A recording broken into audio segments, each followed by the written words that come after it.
Bloomberg Audio Studios. Podcasts, radio, news. Welcome to the Daybreak Asia podcast. I'm Doug Krisner. Today, Donald Trump and Xi Jinping spoke for the first time since their tariff truce last month. Now, the presidents discussed things like trade, Taiwan, and war in Ukraine. Trump also said that he has agreed to visit Beijing in April, and Trump has invited President Xi for a state visit to the U.S. next year. Now, the U.S. and China are still negotiating over details on how Beijing will free up sales of rare earth minerals. The aim here is to agree on some type of terms for general licenses by the end of the month.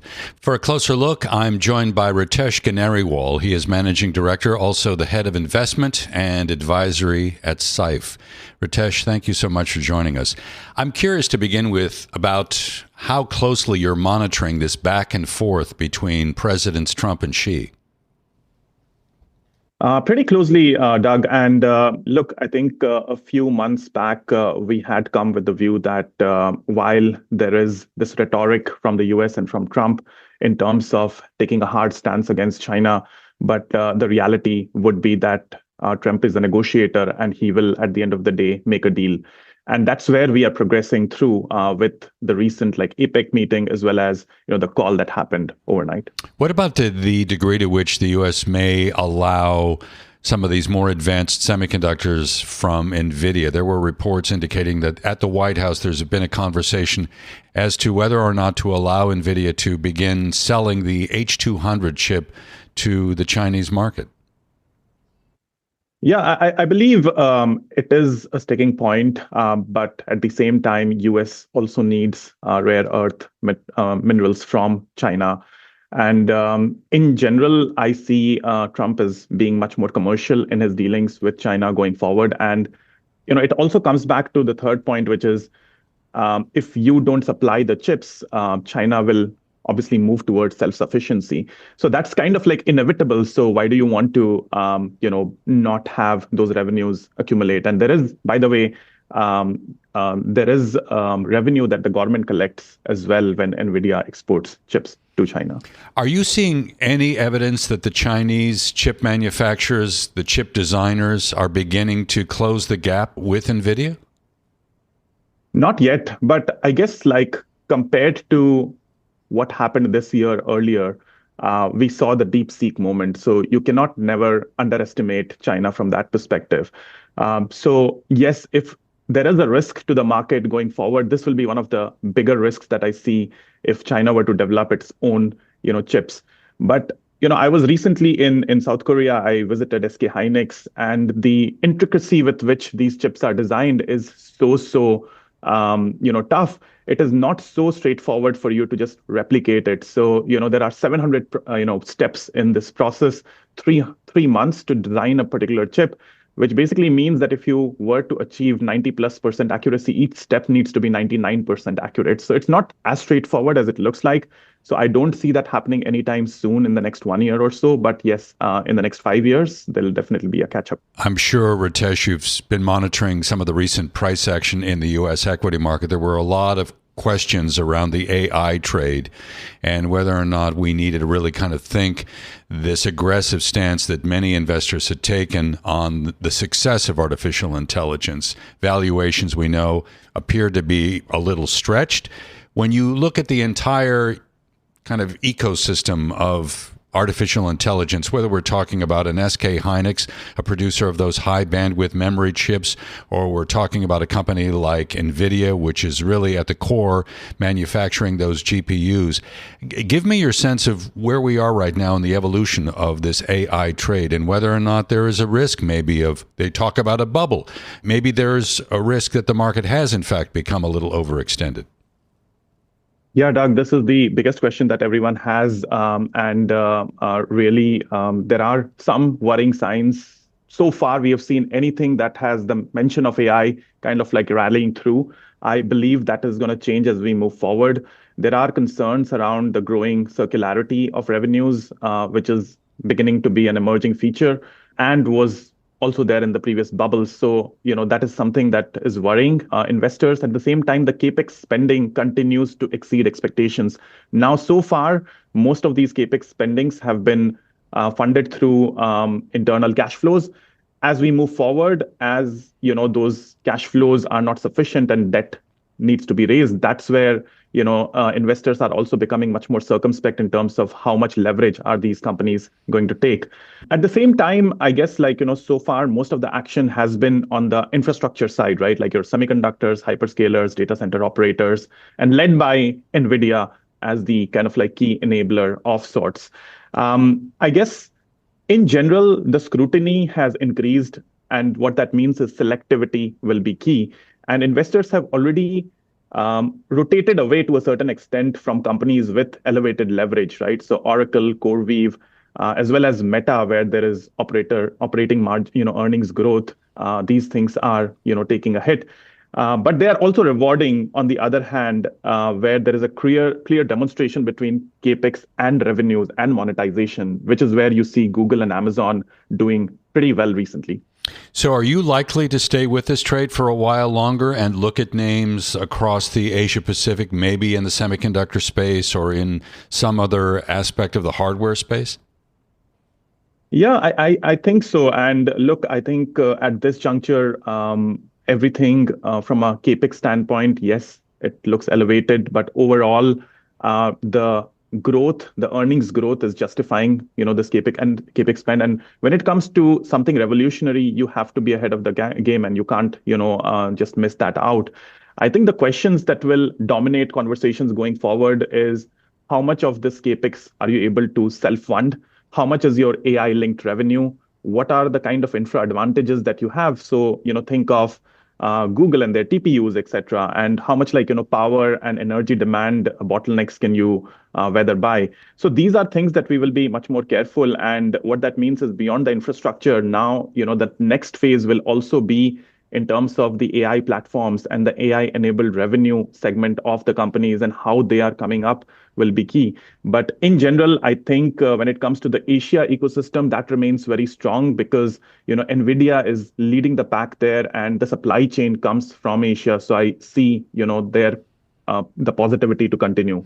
So when we talk about data centers, cloud providers that have this AI component as a part of the services that they provide, if you look to China and you think of a name like Alibaba or Tencent, are there opportunities here that you think are still attractive, or are you still more focused on US-based firms?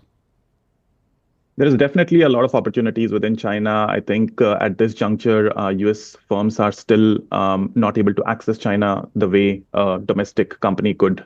And the reality is, when you look at returns this year, Alibaba has doubled in its stock price this year. Overall, the Chinese Hong Kong markets have given more than 30% returns. Similarly, markets beyond the US, which is ex-developed, ex-US, as well as EM, have all generated returns north of 30% in US dollar terms, whereas the S&P 500 returns is 14% at this juncture. So the bar for US returns have become much higher. We are also in a US dollar weakening cycle as interest rates continue to get cut, which basically means that when it comes to investor positioning and asset allocation, we do would want to have a more diversified allocation as we move forward compared to a more dominant US presence as it was the case previously. So give me some jurisdictions that you think are attractive in the current environment. Japan, South Korea, mentioned SK Hynix there. What about Taiwan? Yeah, in general, we see selective opportunities across the EM and Asia, particularly within EM. We believe Indian equities have been showing so far lackluster returns. So while the overall emerging markets are up 30%, India market is just 3% up year to date. Obviously, also impacted a bit because of the trade related rhetoric. But when it comes to earnings growth, that's picking up in India. As well as the domestic consumption story remains pretty solid. And when it comes to positioning within the emerging markets, then I would still have a much more allocation still in the tech-sensitive equity markets across Korea, Taiwan, and China. But I would also have some balance of it with more domestic-oriented markets like India, Brazil, and South Africa. Okay, Ritesh, we'll leave it there. Thank you so very much. Ritesh Ganeriwal is Managing Director. He's also Head of Investment and Advisory at the firm Syfe, joining us here on the Daybreak Asia podcast.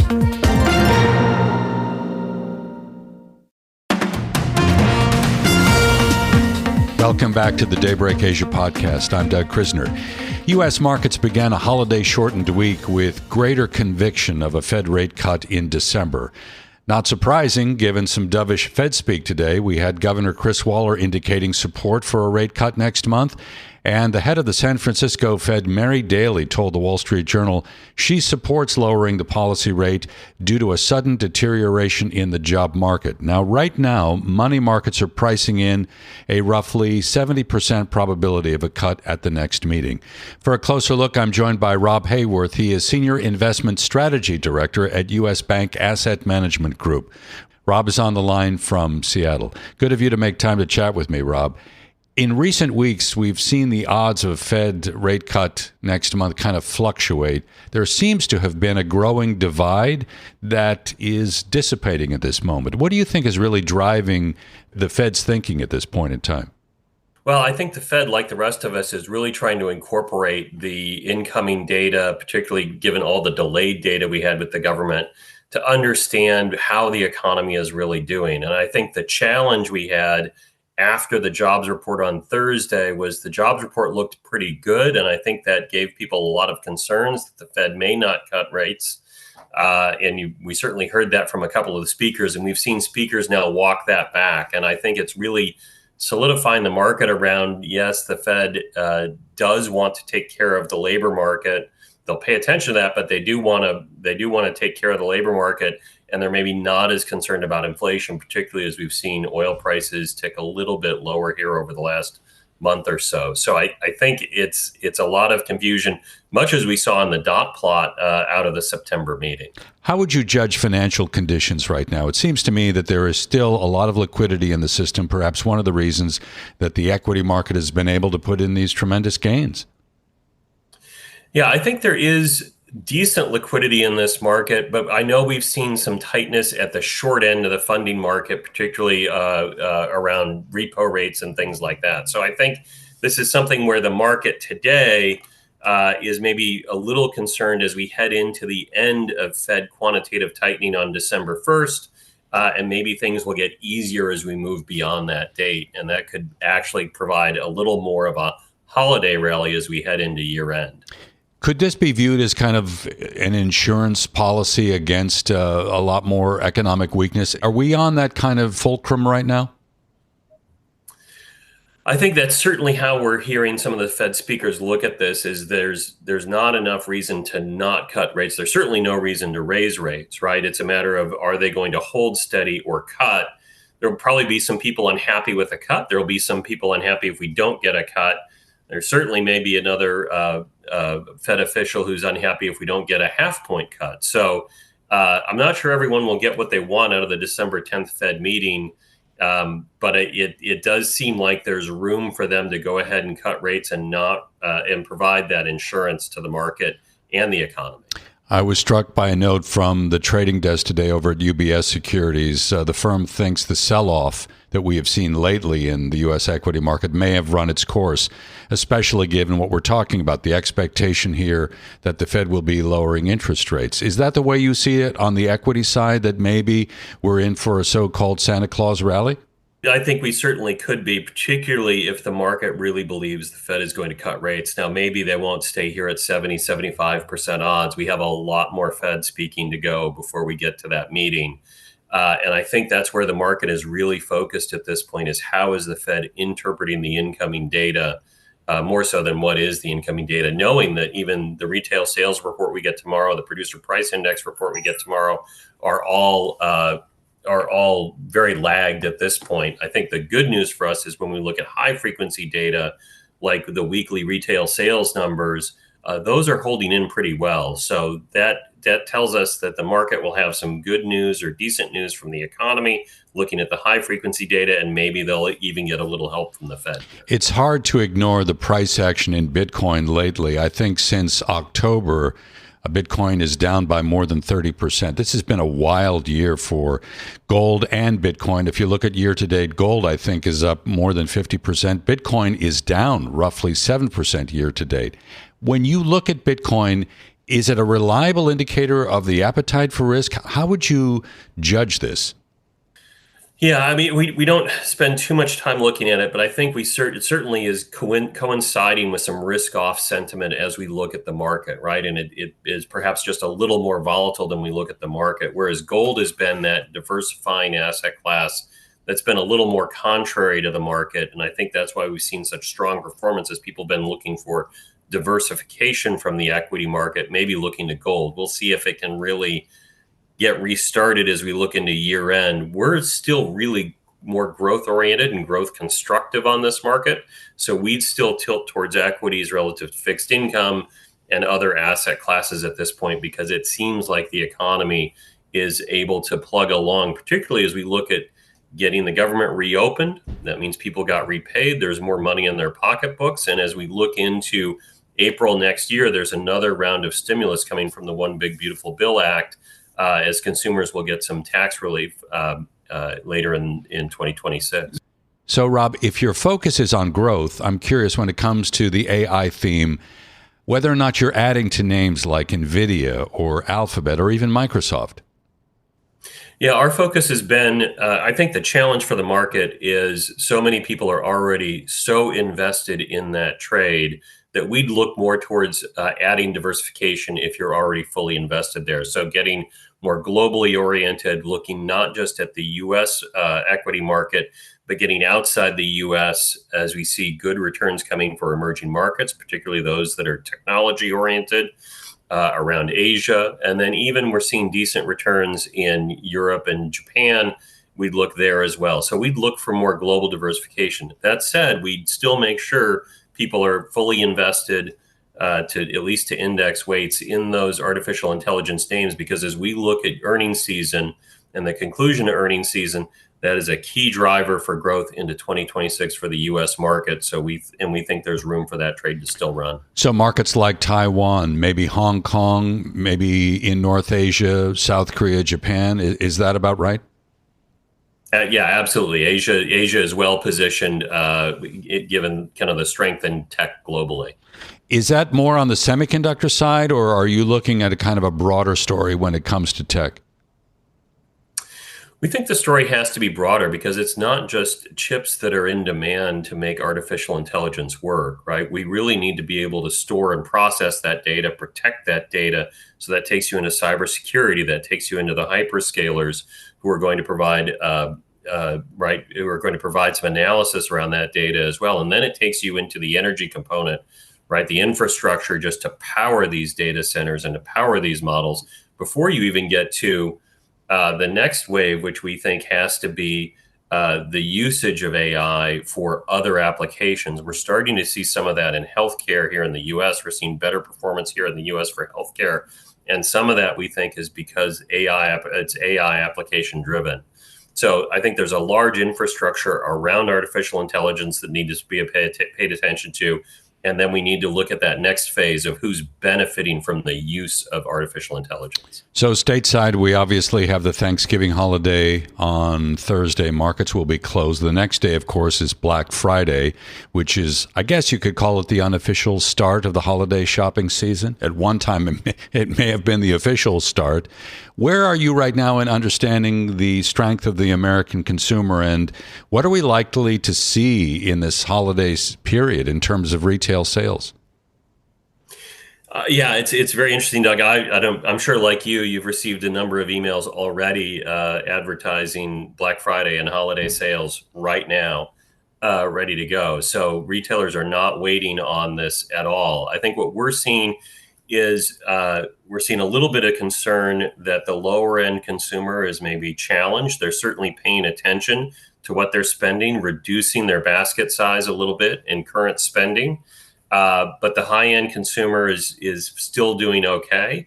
I think the thing we're looking at for this holiday season is it's probably more about unique products and experiences more than it has been just more goods. So this holiday season we think could be okay.